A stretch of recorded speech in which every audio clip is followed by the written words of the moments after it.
You're welcome back. Thanks for staying with us. Now, starting from 2024, all babies are expected to be vaccinated against hepatitis B. That's contained in the latest framework of the Ghana Health Service as it ramps up its fight against the growing number of cases in the country. Director General of the Ghana Health Service, Dr. Patrick Kumar Boaji, and said all infants will be administered the hepatitis B vaccine within 24 hours of birth. He was speaking at the launch of this year's World Hepatitis Day. Hepatitis B is a serious inflammation of the liver caused by the hepatitis B virus. Globally, it is estimated that around 3 million individuals live with hepatitis B and another 71 million live with hepatitis C. In Ghana, unfortunately, the diagnosis and treatment of viral hepatitis remain at alarmingly low levels. This is primarily due to a lack of awareness and high cost of treatment. At the press launch for this year's World Hepatitis Day, the Director General of the Ghana Health Service, Dr. Patrick Kumar Boaji, stated that in an effort to meet the 2030 Sustainable Development Goals for hepatitis, they will begin the vaccination of newborns against the hepatitis B infections starting next year. Recognizing the growing burden of hepatitis, we have as a country and as part of the SDG containment drive set out to diagnose 90% of hepatitis B and C cases and put 80% on treatment by the year 2030. Again, all pregnant women living with chronic hepatitis B are to have access to treatment, while all infants will receive hepatitis B vaccine at birth within 24 hours of birth to prevent infection. Recent maternal hepatitis B sero-survey has yielded concrete results to inform decisions on hepatitis B birth dose, and very soon HBV birth dose will be introduced in Ghana. The Ghana Health Service, in collaboration with the Ministry of Health and with support from our Global Fund and WHO, will in 2024 implement the triple elimination of hepatitis B, along with HIV and syphilis. The antenatal service package will be expanded to include testing pregnant women for hepatitis B with the necessary treatment offered to those needing it. The program's manager for the National Viral Hepatitis Control Program, Dr. Achu Siakikau, highlighted effective measures to prevent the transmission of the disease. Now, there are effective interventions against hepatitis B and C, which are summarized here. Vaccination is key. Prevention of mother-to-child transmission, including birth dose vaccination. Infection prevention is very important, and because many times we see people go down to the waste containers, picking anything, including needles and sharps. It's not the best.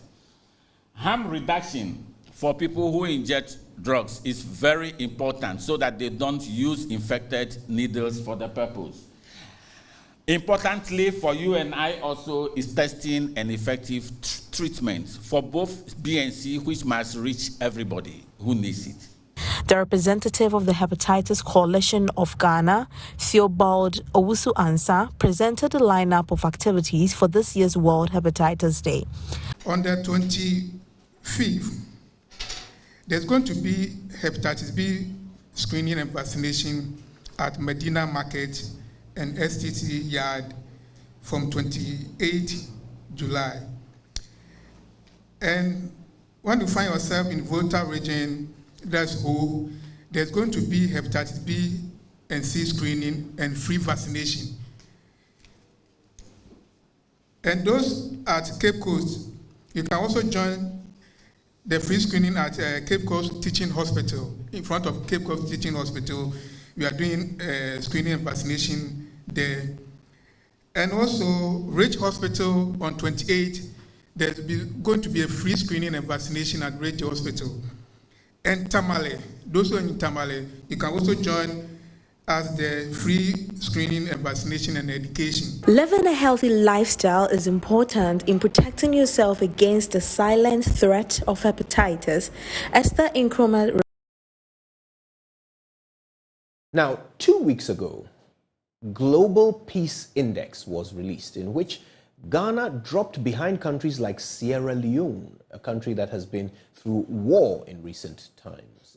That was a blow to this country, as we are primarily known for our peaceful nature. So what is it that is pushing us down the rankings, and what can we do to salvage it? The institution set up by our Constitution to address this is the Nat'l Peace Council. How relevant is this council and its work to you and to our development? We want to understand them and what they go through in ensuring that the country is peaceful, and also their challenges. Joining us for this conversation is the Executive Secretary of the Nat'l Peace Council, Mr. George Amo. Now, before we start our conversation, though, let's very quickly bring you details of the Global Peace Index. Here's how we performed. Okay, so this compares our performance in 2022 to the year 2021. Okay, first of all, we ranked 51st for peace around the world, and in Africa we were the fourth most peaceful country on the continent, and the 51st in the world. Now look at how it compares to our performance last year. Okay, last year we were the 40th most peaceful country in the world. That clearly has dropped by 11 places to 51st. And in Africa we were the second. We are now the fourth. Okay, now they measure a number of things: the level of societal safety and security, the extent of ongoing domestic and international conflict, and the degree of militarization. And these are the things that they look at to arrive at their decisions, okay? But here's the reality. Peace is correlated with money. There are financial consequences of not being as peaceful as we were the year before. So have a look at this. In 2021, the cost of violence in Ghana was $10.5 billion. In 2022, the cost of violence is $10.1 billion. There's a difference here of $400 million. Okay, now this includes expenditure and the economic effect related to containing, preventing, and dealing with the consequences of violence. All right, so let's engage in a conversation. Mr. George Amo is here. He's the Executive Secretary of the Nat'l Peace Council. Mr. Amo, it's a pleasure to have you. Yes. Now, your council has a massive mandate. We rely on you for quite a lot because, as we have demonstrated, peace, is not just an abstract idea. Yeah. There are numbers to it. There are figures to it. There are costs to it. And we seem to be doing worse. Now, before we get into why that might be, maybe you could help us with a bit of education about the Nat'l Peace Council, what you are mandated to do, and perhaps if you can summarize your history for us to bring us all the way up to date. All right, thank you so much, Kojo and the Joy News team. We are very grateful.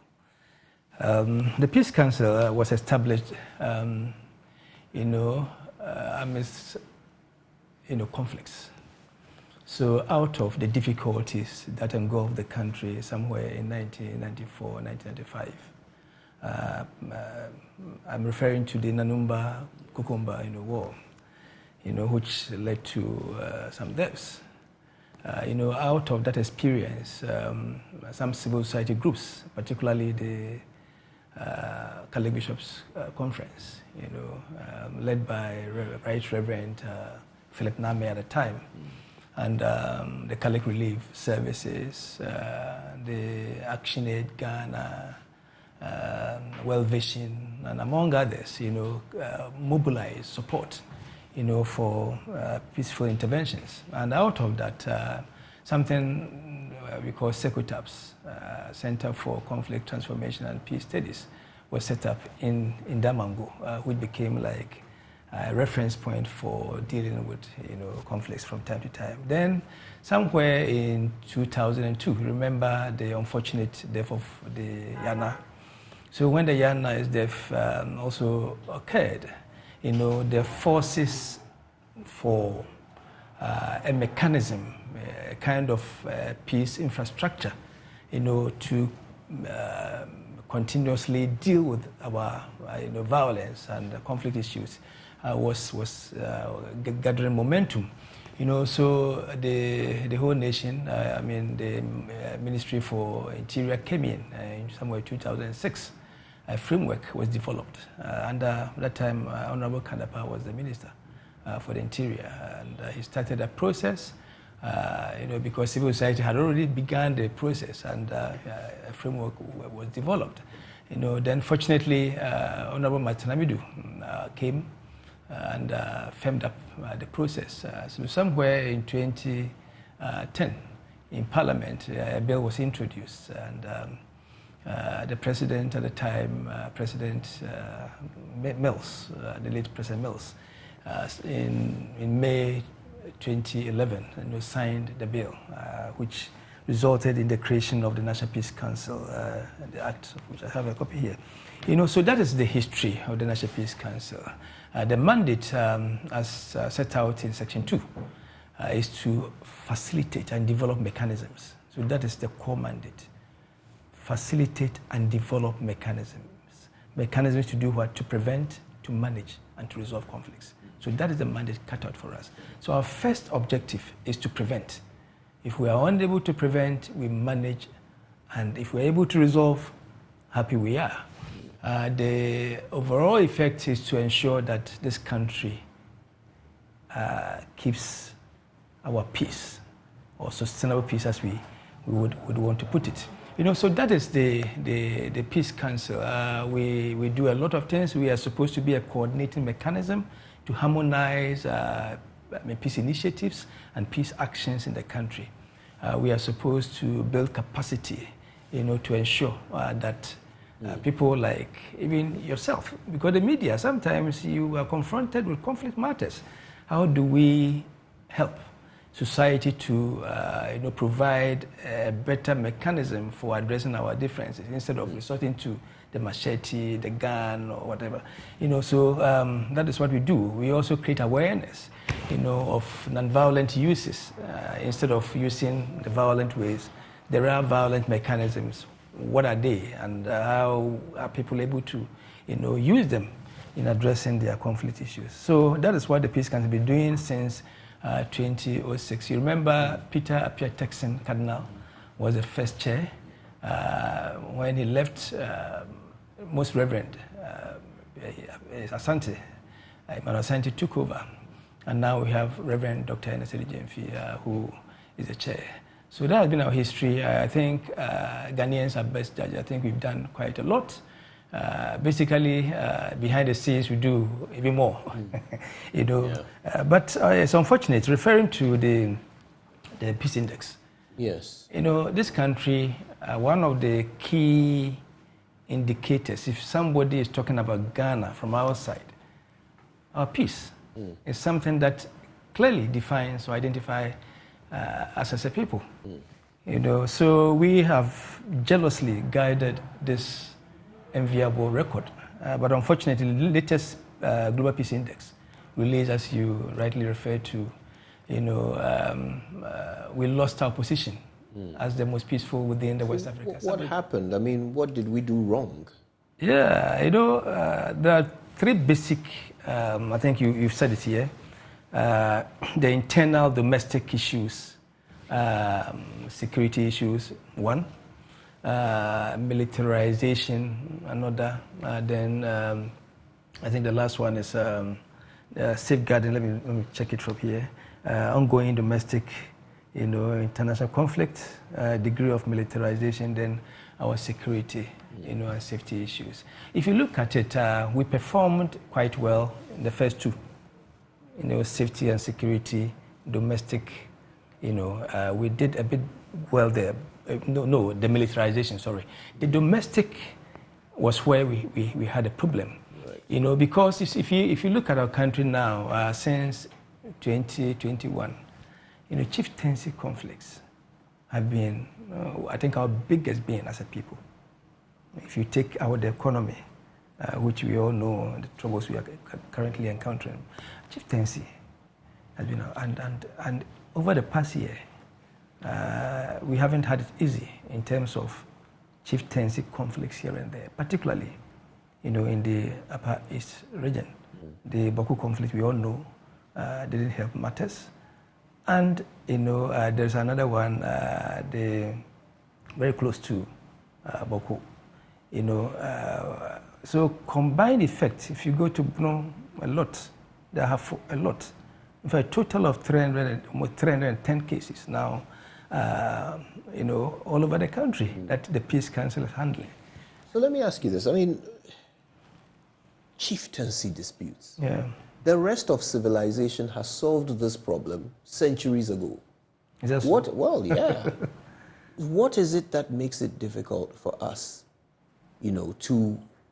to resolve issues of succession, of land ownership, or, things that because I mean, if you go to any other place where there's a monarchy or a royalty, it's already determined. Yeah. Who comes next, who comes after whom, Yeah. or how to determine who comes next and who comes after whom. Yeah. Land, they've demarcated all land. They know who owns what to the last grain of sand. What's our problem? Kojo, you see, even in our family setup, who succeeds who is not properly defined. I remember when my father passed, it became a kind of a struggle. Who should succeed him? So it has been a problem. I'm not sure it is only a Ghanaian problem, but Africa and beyond. Our case, I think, is a bit of serious because even as a country, I have tried to research whether this country will ever came together to agree to the kind of union we wanted as a people. Did we bring our traditional rulers? Did we bring our religious leaders? Did we assemble the youth, to agree that this is the kind of state we want to have ourselves? I think that one, I'm not sure. I've tried. So it has been an endemic problem, a systemic problem that as a country we have not confronted well. And that, I think, has reflected in our traditional governance and even, I think, in our republic. So it is a huge issue. I think the president himself is concerned. We met him somewhere early this year, and it is an issue that is of a great concern, because until we are able to deal with the chieftaincy conflicts in the country, development cannot succeed. So, I mean, this is the space that you study. This is the space in which you operate. So help us understand. I mean, who is failing? What is it that has made it difficult for us to have that conversation, whether it's within individual tribes or whether it's as a national conversation, to say that, look, from this year forward, this is how things will be determined. Yeah. And then we pass the necessary laws to codify it, and then we can just sit back and enjoy some peace. Yeah, I think some efforts have begun. The House of Chiefs, I think, have started something, to codify, who is the next. It shouldn't be in doubt. If you go to the northern part of Ghana, most of those parts were acephalous, before this chieftaincy, institutions were introduced. So the House of Chiefs have started it. We just have to give them the backing, the logistics and the financial backing. I think we as a peace institution, we are ready. We met them somewhere 2 years ago, and this issue came up strongly.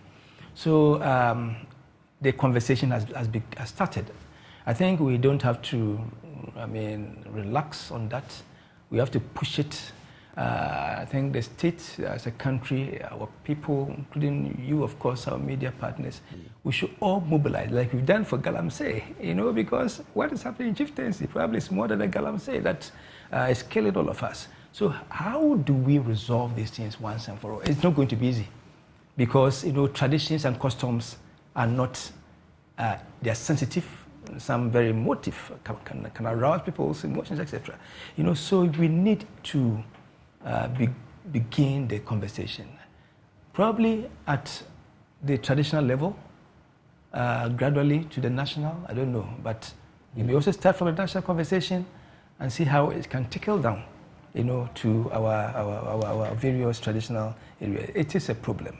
And I think all of us, Ghanaians, would have to realize that this is an issue that is confronting this country. And until we deal with it head on, me and you, probably we are grown, you are still young, but those, our children coming up, they may face more serious problems. You've talked about some of the things that are being done to help resolve these long-standing issues. You've talked about what the Chieftaincy House of Chiefs yes. Has been doing. Situate the Peace Council in this process. What role have you been playing? Yes, we have planned, put some few things in place. One is to have a national dialogue on the issue, so that we bring on board all those stakeholders relevant, for this issue to be addressed. The House of Chiefs itself. How do we bring in civil society? Those that are mentioned, and we have quite a number now. How do we bring in our politicians? How do we bring in the youth groups? Because they are very, very important. Our political parties as well. So that we can assemble somewhere, probably keep ourselves for some 3 days to think through what has gone wrong. How do we, correct the wrongs that have happened? And how do we chart a path? And that will ensure that if it is Mr. George Amoy's Kujo, who is supposed to be the next heir to a throne, that will not be in dispute. And I think we have good examples. The Ashanti Kingdom has been very strong on that. What are the lessons we can learn? If there are areas we can share notes. These are some of the things we can do, to ensure we are able to. So a national conversation about the issue, I think, is important. And that's what the Peace Council is engaging in. Do you have timelines for this? When will this conversation begin? The issue is that it is the financial issues has to be addressed. And I know that we are trying. In fact, we are trying to mobilize the resources from both government and our development partners, to see what is it that we can do. And we want to do it as quickly as possible. But what is keeping us is because we do not have all the resources. Let's talk about that a little bit. How is the Peace Council funded? By government. Indeed, government pays all our salaries, emoluments, etc., for the board members and for the staff. As we speak, we have about 67 regular staff, and those seconded about 30. So we are a little over 100 across the country. So basically, government support us in terms of the 3 government areas: goods and services for our programs, compensation for our salaries and allowances, then what we call CAPEX, or capital expenditures for things like the desk and etc. So government does that, but in terms of programs, our money from the state has never been enough. Like others also suffer. So we depend mostly on our development partners. Just yesterday, for example, I think Joy FM was there to cover the UNDP and the Danish embassy. Launched a project that we want to, help, address, particularly this threat of violent extremism and terrorism that is, coming up from the Sahelian countries. So that is how we are funded. It has never been enough, but. I can imagine the difficulties. What tend to be the risk factors of being funded by government? I ask this because in any part of the world where serious conflict has broken out, very often the government of the day is a party in that conflict, is one of the parties in that conflict. God forbid that ever happens in Ghana. But if this is a reality, it happens elsewhere, so it is a possibility. Do you find that presents some risk factors for your institution, bearing in mind you have to rely so heavily on government funding? But I think that should be the way to go. I mean, why should somebody outside the state fund a critical issue like peace, without which development cannot take place? So I think that the country would have to take that responsibility and take it head on. Because, if any government will succeed, we have been meeting MMDCs and we tell them, if your tenure will be a successful one, it depends largely on the peacefulness or otherwise of the place. Yeah. If your term is engulfed with violence here and there, even the mind to think about development, I'm not sure will be there. So it is in our interest as a people, and I think government is the best place to fund peace initiatives. Right. That will really secure our security and safety as a people. Let's talk about some of the recent events that have brushed up against our ambitions of peace. Yeah. So you've already mentioned the conflict in the north that keeps breaking out over and over again. But even before we talk about that, we've also had issues with, there was recently a court case involving some Transvolta Togoland people and their desire to break away from the Republic of Ghana. And, it grew into a modicum of a movement, and there were some violent outbursts and so forth. Did the Peace Council see itself in that process? What role did you play? Yeah, thank you very much, Kujo, once again. We realized that was something that can hurt this country.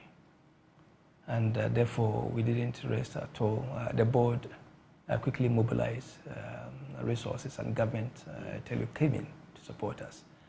And what we did was, because we use the non-kinetic approach, the military, the police, they will use the kinetic. So we believe that the non-kinetic is able to address relational issues. And all these things, they are basically relational issues. If somebody doesn't feel belonged, if somebody, for whatever reason, feels that I'm not respected, that person can do a whole lot of things, including what happened. Yeah. So what we did as a peace institution with a mandate in mind was to dialogue with the Volta region and the OT region as it is today. So we went to as many as 18 communities to take their views as to what they perceive to be discrimination, etc. But while doing this, we had the secessionist group, the Papavis group, in mind. So we had some engagements with the group. We cannot touch on matters that border on criminality. So those ones, we leave them to the state to handle, the government to handle. And the institutions are so designed to do so. So we dialogue with them, came up with a number of recommendations as to how we can deal with the issues once and for all. So we have that. What were some of the recommendations? And quite a number of them, that the people are discriminated against in terms of employment. Even the name that you bear, sometimes becomes an issue. So development, lack of development, also came up as one key issue, that they've been left out. And respect, like you said here, for that section of Ghana, did not seem to be the attention of government and those who are, managing our affairs. So issues of exclusion, issues of marginalization, discrimination, came up strongly. And some of them I know government has started, tackling them. The road networks, for example, that has been neglected. I think government started doing something about it. Another issue that came up strongly was, the continuous stay of the military at the borders. We know that just after that conversation, that issue was also addressed. So something has been done. Would you say the recommendations have been implemented to the point where this would never happen again? No, not. I'm not saying so at all. The guys who have been in prison, for example, that issue also came up. Yes, that's released them. But that is not for us to decide. We would make the recommendations as to how to go about this in a way that would sustain the peace of the country. But the states and the police may have how they also see things, the judiciary may have so we did ours. Ours is to collate the views. What is it that we can do to keep this country together, to avoid the occurrence of the movement like the Papa V's group? And that we have done and submitted our report. Let's talk about the conflict in the north. This one is just, it's been going on for so long. Yeah. The issues keep evolving, the players, coming and going. It's a very volatile situation. Talk to us about the Peace Council's efforts, whether or not they. Well, in fact, let me qualify. Talk to us about the Peace Council's efforts and why, in spite of them, we still have this conflict.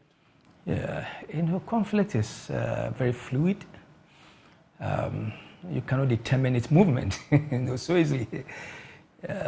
But the UNDP came to the support of the Peace Council somewhere in 2015, to set up what we call the Boku Inter-Ethnic Peace Committee in respect to the Boku conflict.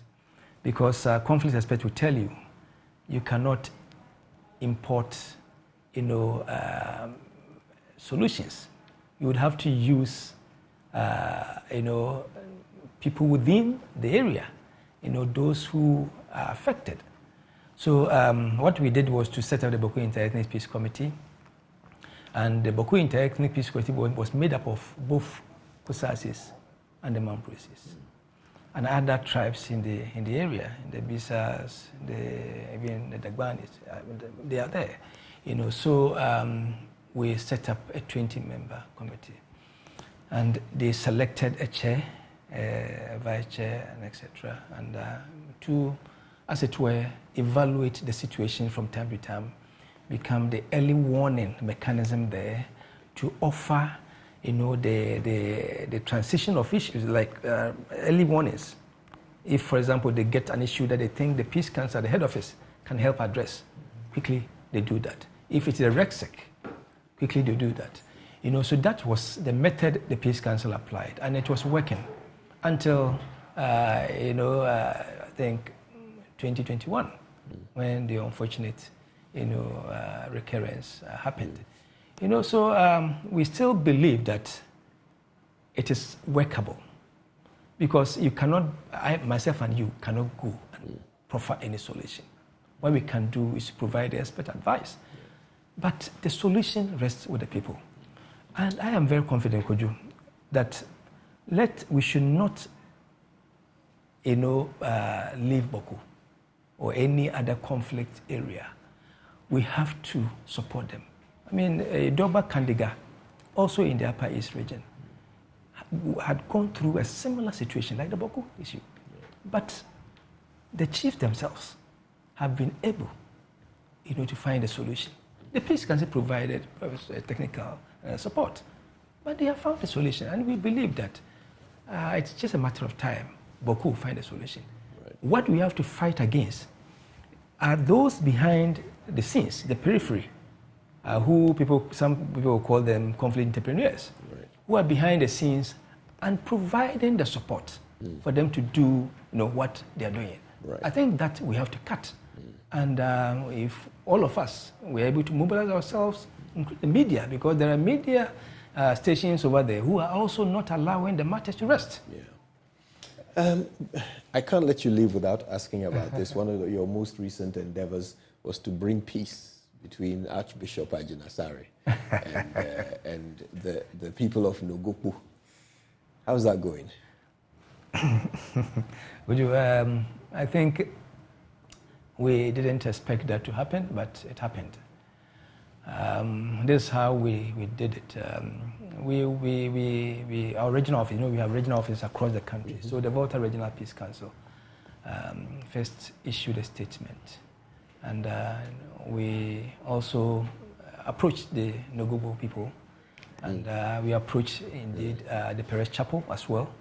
And requested for a kind of a dialogue, to address this matter, because we didn't think that this should degenerate into where it was going to go. I have to apologize sincerely. I do have to cut in because something is happening and I'm learning about it in my ear. This has been fascinating, though. I think we should have more conversations about Peace Council and the work you're doing.